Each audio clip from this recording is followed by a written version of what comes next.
তো গাইজ যারা short video তৈরি করেন তারা প্রথমে প্রুফ দেখেন। আমি যতবারই এখানে রিফ্রেশ করতেছি তত বেশি ভিউ হচ্ছে আমার ভিডিওতে। আপনি দেখতেই পাচ্ছেন কত বেশি ভিউ হচ্ছে আমার ভিডিওতে। আমি যতবারই এখানে রিফ্রেশ করতেছি ততই ভিউ বাড়তেছে। গাইজ আজকের ভিডিও অনেক বেশি ইম্পর্টেন্ট। যদি আপনি একজন ইউটিউবার হয়ে থাকেন বা শর্ট ভিডিও তৈরি করেন কিন্তু আপনার ভিডিও ভাইরাল হয় না, তাহলে আজকের ভিডিও কন্টিনিউ শেষ পর্যন্ত দেখবেন। কারণ আজকে আমি আমার পুরো প্রসেসটা দেখাবো, কিভাবে আমি ভিডিও আপলোড করি আর কোন ওয়েবসাইট থেকে আমি ট্যাগ নেই সেই ওয়েবসাইট আজকে আমি আপনাদেরকে দেখাবো। আর এই ট্যাগগুলো আমাকে অনেক সাহায্য করে ভিডিও ভাইরাল করতে। যদি আমার ভিডিও শর্ট ফিডে না যায় তাহলে সার্চে অনেক ভিউ আসে, মানে আমার ভিডিও সার্চে চলে যায়। যেমন আমার এই ভিডিও দেখেন ইউটিউব শর্ট ফিড থেকে অনেক কম ভিউ হয়েছে কিন্তু সার্চের মাধ্যমে অনেক বেশি ভিউ হয়েছে, মানে আমার এই ভিডিও সার্চের মাধ্যমে ভাইরাল হয়েছে।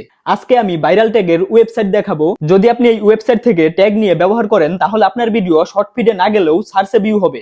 এখন আমি যেই ভিডিও আপলোড করব এই ভিডিও আপনাদের চোখের সামনে ভাইরাল করে দেখাবো, তাই ভিডিও কন্টিনিউ শেষ পর্যন্ত দেখবেন। যদি আপনি আমার পুরো প্রসেসটা জানতে পারেন তাহলে আপনিও পারবেন আপনার ভিডিও ভাইরাল করতে। তো চলুন ভিডিও শুরু করা যাক। তো গাইস আপনারা দেখতেই পাচ্ছেন আমি ইউটিউব অ্যাপস এর ভিতরে গেছি।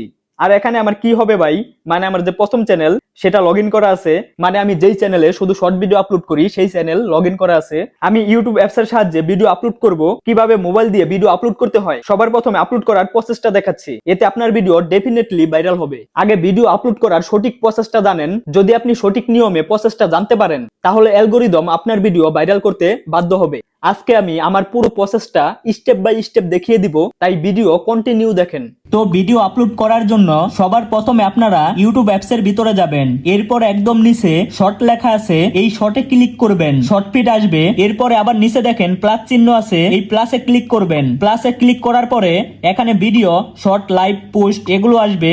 আপনি যেহেতু শর্ট ভিডিও আপলোড করবেন তাই শর্টের উপরে ক্লিক করবেন। এরপরে আবার এখানে ক্লিক করবেন। এরপরে আপনার গ্যালারি ওপেন হবে। এখন আপনি যেই ভিডিও আপলোড করবেন সেই ভিডিওর উপরে ক্লিক করবেন। এরপরে নেক্সটে ক্লিক করবেন। এরপরে ডানে ক্লিক করবেন। ডানে ক্লিক করার পরে ভিডিও প্রসেসিং হবে। প্রসেসিং হওয়ার পরে এইরকম পেজ ওপেন হবে। এখানে দেখেন একদম নিচে টিক চিহ্ন আছে, এটার উপরে ক্লিক করবেন। এরপরে আবার নেক্সটে ক্লিক করবেন। নেক্সটে ক্লিক করার পরে আপনাদের সামনে এইরকম পেজ ওপেন হবে। এখানে দেখেন সবার উপরে টাইটেল লেখা আছে। তো আমরা ভিডিওতে টাইটেল কি দিব অনেকেই বুঝতে পারি না। তো দেখেন আপনার ভিডিও যেই সম্পর্কে, মানে আপনি যেই সম্পর্কে ভিডিও তৈরি করছেন টাইটেলে শুধু সেটা লিখবেন। ভিডিওতে কি কি করতেছেন, কি কি দেখাচ্ছেন এসব লিখবেন না। যেমন আমি যেই ভিডিও এখন আপলোড করতেছি এই ভিডিওটা হচ্ছে জাপানে একটা রুটির দোকান আছে, আর এই দোকানে যে রুটি তৈরি করে সে রুটি বানিয়ে উপরে ডিল মারে, আবার সেই রুটি ঘুরতে ঘুরতে তার হাতে চলে আসে। কিন্তু আমি টাইটেলে এত কিছু লিখবো না, আমি এখান থেকে মেইন ওয়ার্ড লিখে দিব, যেমন জাপান অ্যামাজিং ব্রেড শপ। এরপরে আমি টাইটেলে দুইটা হ্যাশট্যাগ দিব। আমরা অনেকেই আছি টাইটেলে অনেক বেশি হ্যাশট্যাগ দেই, কিন্তু এই ভুল কাজটা কখনোই করবেন না, কারণ অনেক বেশি হ্যাশট্যাগ দিলে ইউটিউব স্প্যাম হিসেবে ধরে। টাইটেলে হ্যাশট্যাগ লাগানোর পরে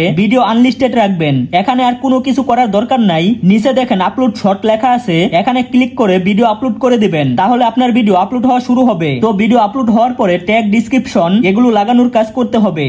তো ভিডিও আপলোড হয়ে গেছে। এখন আমি এই ভিডিওতে ট্যাগ ডেসক্রিপশন লাগাবো। তো দেখেন ট্যাগ ডেসক্রিপশন এসব আপনাকে লিখতে হবে না। আপনি গুগলে যাবেন, গুগলে গিয়ে সার্চ করবেন রেপিড ট্যাগ। এরপরে আপনি উপরে ক্লিক করবেন। এখানে দেখেন সার্চের অপশন আছে, এখানে আপনি যেই সম্পর্কে লিখে সার্চ করবেন সেই সম্পর্কে ট্যাগ চলে আসবে। যদি ফানি ভিডিও তৈরি করেন তাহলে ফানি শর্ট ভিডিও লিখবেন, অনেক ট্যাগ চলে আসবে। আমি যেহেতু চাইনা ফ্যাক্ট ভিডিও আপলোড করি তাই এখানে আমি লিখে দিব শর্ট ফ্যাক্ট। দেখেন কত ট্যাগ চলে আসছে। একটু নিচে গিয়ে আমি কপি করে নিব। এরপরে যেই ভিডিও আপলোড করলাম সেই ভিডিওতে গিয়ে পেস্ট করে দিব। তো আমার ট্যাগ লাগানো হয়ে গেল। এখন লাগাবো ডেসক্রিপশন। তো দেখেন আমার মতো যারা চাইনা ভিডিও তৈরি করেন বা কপি ভিডিও তৈরি করেন তারা অবশ্যই ডেসক্রিপশনে কপিরাইট ডিসক্লেইমার লিখে দিবেন। আপনারা আবার গুগলে চলে যাবেন, পরে সার্চ করবেন কপিরাইট ডিসক্লেইমার ইউটিউব, পরে এখানে ক্লিক করবেন। দেখেন কপিরাইট ডিসক্লেইমার চলে আসছে, আপনারা এখানে চাপ দিয়ে কপি করে নেবেন। তো ট্যাগ ডেসক্রিপশন লাগানোর পরে আপনি ভিডিও পাবলিক করে দিবেন। তো ভিডিও পাবলিক করার জন্য আনলিস্টেড লেখা আছে, এটার উপরে ক্লিক করবেন। এরপরে পাবলিকে ক্লিক করবেন। এরপরে ব্যাক করে সেভে ক্লিক করবেন। ভিডিও পাবলিক হয়ে যাবে।